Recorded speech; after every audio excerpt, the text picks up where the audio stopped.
YouTube. Today I'm going to be doing a review on this Craftsman tool chest.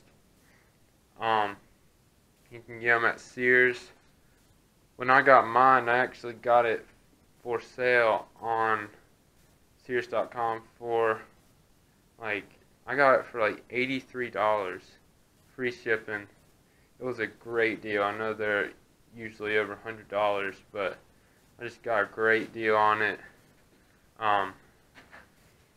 You have 5 drawers altogether. The top one's kind of smaller, then kind of get bigger as you go down, and the drawers really roll nice.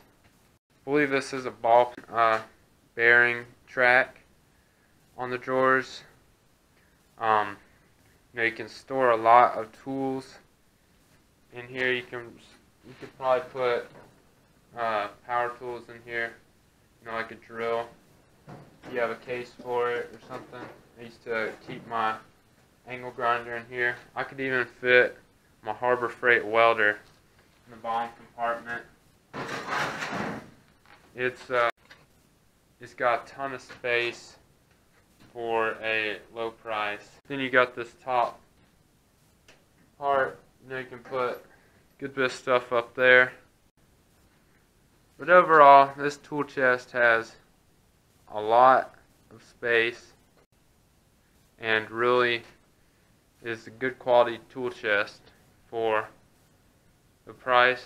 You have your locks.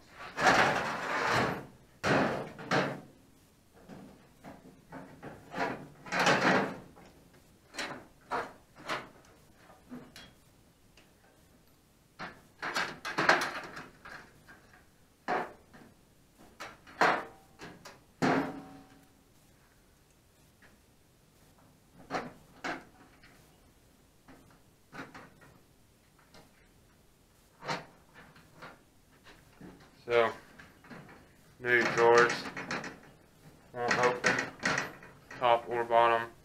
Like I said, it's a great tool chest. I highly recommend it for anyone that's looking for a tool chest that's good quality but a lower price. And if this is your first time on the channel, make sure you subscribe. I do other reviews on other products. I do fabrication videos, I do 4-wheeler videos, and riding videos and stuff like that. I do small engine repair, and I do fabrication build series on my channel. So make sure you subscribe. I do videos Tuesdays and Fridays. Trying to get 100 subscribers here soon, so hit that subscribe button and help me out. Tell your friends about the channel, tell your family about the channel. Doing giveaway 100 subscribers, but comment, rate, and have a nice day.